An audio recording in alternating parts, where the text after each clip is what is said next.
Hey guys, welcome back to my channel. I'm sorry I went MIA for like a month. I feel like this is the story of my life on YouTube and I don't want to make any excuses for myself, but I was just going through a lot in my personal life the last month and I just needed time for myself, and I also moved like twice in the span of a week and I needed to settle myself in the new apartment I am now in, and I'm really happy because the lighting, as you can probably tell, is a lot better. There's a lot of big windows with a lot of natural lighting. So in this video, I'm going to be talking about some of the highlights in 2019, some things I learned, some valuable lessons, and what I'm looking forward to in 2020. I'm also going to be showing you guys my 1 rep maxes that I tested for powerlifting. So my squat, bench, and deadlift, I did that yesterday. It was a great way to finish off 2019 and see how much progress I've made. And I usually like to test about 2 months out from a competition, especially if it's a big competition like nationals. If you guys didn't know, I'm doing a CPU nationals in March in Winnipeg, so I'm really excited about that. I finally have my flight booked, I'm registered, and yeah, I'm going. I'm gonna show you guys the clips right here of the numbers I hit on squat, bench, and deadlift, and then after I'll talk to you guys about how I felt about it.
So now that you guys have seen my lifts, I'm gonna go over how I felt about them. So first, squats, I hit 280 and I'm so happy about that. I couldn't be happier. My expectations were pretty low for squats. My squats lately haven't been feeling the best and I had to kind of take a step back to focus on depth, but I did 270 and as you guys saw, that moved really well. So I was like, I can go for 275.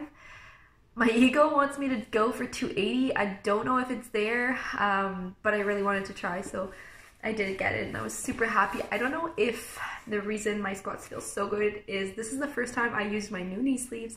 They're from the Eclipse line, they're the SBDs, and I ordered a smaller size because I used to wear medium and they were all really loose, and these ones I feel like are the right size and right fit for me, so I feel like they're a lot more useful and give me probably a lot more power out of the hole. So I'm really happy with that. In 2020, I want to hit 300 squat, maybe 315. And next for bench, I had high hopes for bench and it was a little bit upsetting, but I'm still really happy with how it went. So warming up for bench, like even like 95, like 115, like felt heavy, but I tried not to cycle myself out. And then I did 145 for my first, it moved well. I did 150, it moved well. I did 155, it moved pretty well. And I was like debating if I should leave it at 155 or go for 160 because like they moved well, but they felt really heavy. So I was like, whatever, I'm gonna try for it. I'm just gonna give it my best grind. And as you guys saw, like it was so close. And deadlifts just don't like me. But I tried for 275, it felt heavy, but it moved well. And then I did 290 and it was glued to the ground, but I was trying to lift it up with my back, watching back the video. So then I took some rest and went for 285, it moved well. So then I debated if I was gonna go for 290 again. I did it, it moved well, and my original goal was to do at least 300. So I was like, okay, like I might as well try for it. So I literally grinded for my life, as you guys saw in the video. I was just not giving up on that. Like, it probably would have been called for hitching for sure. I didn't even feel like I was hitching. I just feel like I was like shaking for my life. But yeah, it was pretty ugly. But yeah, got over my mental block of hitting 300 again, because I hit 300 at nationals, and then I wasn't even able to lift 275 for singles off the ground before NAPF this summer, so at least we're heading in the right direction somehow. So goals for bench for 2020, 185 is my realistic goal, 200 is my dream goal. For deadlifts, I really don't know. So now I'm going to talk about my favorite and proudest moments of 2019. One of the things I'm most proud of this year is my recovery and how much I committed to my recovery. And this time I wasn't stuck in semi-recovery, I just went full on, and I really put my recovery first in front of everything, which is really what I needed for myself. Another thing I'm proud of is this YouTube channel. Even if I don't have a large following and stuff like that, it means the world to me when you guys reach out to me and say that my video helped you guys, and just sharing my story and being vulnerable and being able to help other people means the world to me, even if it's just like one person. So I'm hoping that in 2020 I'll be able to touch a lot more lives and help a lot more people. Another thing I'm really proud of is it's the first time that I put myself and my health first during my prep. So my prep for NAPFs this summer, it was the first time I put my health and recovery first. I decided to go up a weight class. It was the best choice I could have done for myself,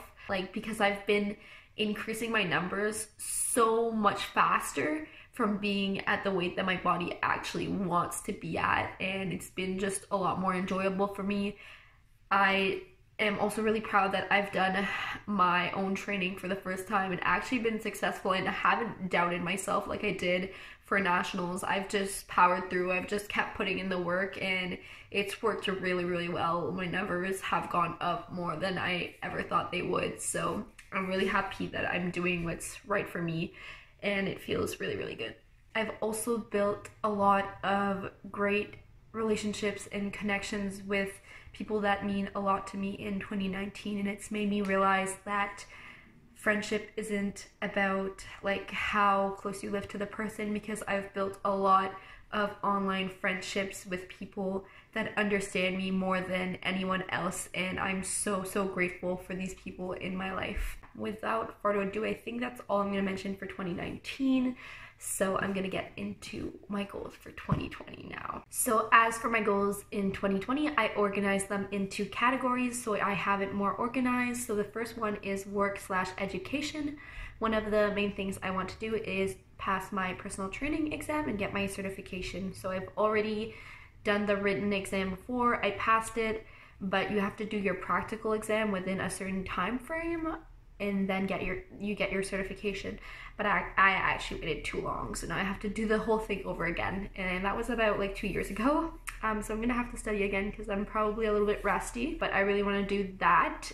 Another thing I want to do is to coach and handle someone's numbers at a powerlifting meet locally, because I did my powerlifting coaching course, but to get the certification, again, you need to, I think it's a 20-week program you do, and you hand that in to whoever, and then they actually judge you based on the attempt selection that you select for people on that given day. I also want to get my food handling certification so that I am legally allowed to sell vegan baked goods, because I would like to have my own kind of protein line. I think that would be really cool. I've already started selling them to my friends and stuff like that, just as a way to fundraise for nationals, and they've been going really well, so I'm super excited about that as well. And I want to start working on a website for my training services that I'm going to be offering, and I want to start building a clientele, even if it's just a couple clients on the side. Now for health and fitness goals, I've already talked about some of my goals for powerlifting, so I'm not going to go into that,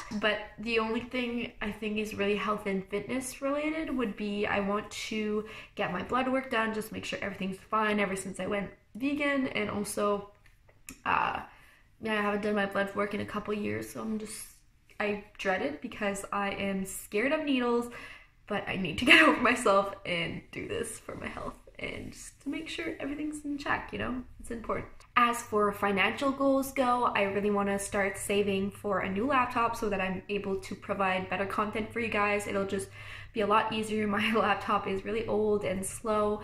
It'll be a lot easier for client check-ins once I start doing that and just managing all of that, and also being able to get a better software to edit and having it be a higher speed too, higher upload speed and all of that. So that's one goal. I'd also like to get a car.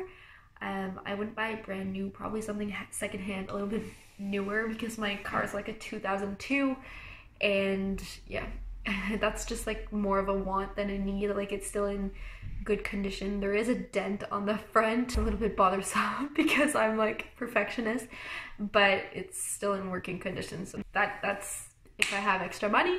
And I want to like start like putting money into my savings and it's staying it there. I feel like there's always a reason to dig out the money of my savings account, but I really want to start saving for the future and stuff.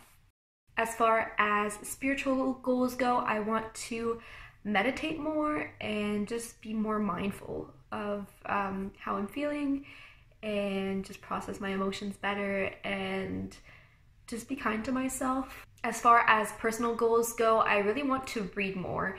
I want to read books that are just for fun and stuff and personal development. I love those kinds of books, but I also want to read a lot more about different styles of training that really interest me.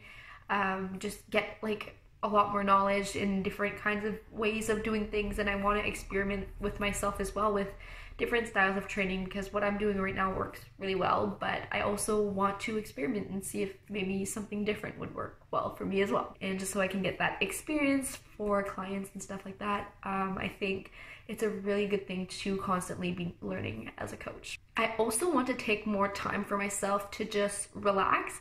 I'm the type of person that always feels like I need to be busy. I always need to be doing something, and I have a really hard time relaxing and just chilling. Like, usually it's like I'll be forced to just not do anything because I'll get sick, or I'll just run myself down, you know? But I really want to take time for myself before I get to the point where I feel like I'm gonna break, you know what I mean?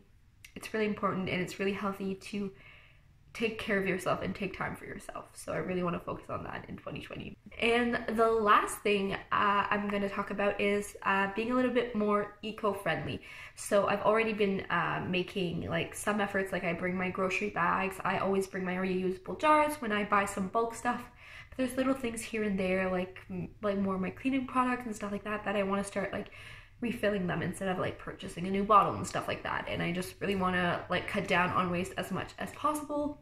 And yeah, so that's one of my goals for 2020. And yeah, that's it for today's video. I hope you guys had a great year. I hope 2020 is going to be even better for you guys. I'm really excited to produce a lot of great content for you guys. If you guys enjoy my content, don't forget to comment, rate, and subscribe. Bye guys. See you guys next time.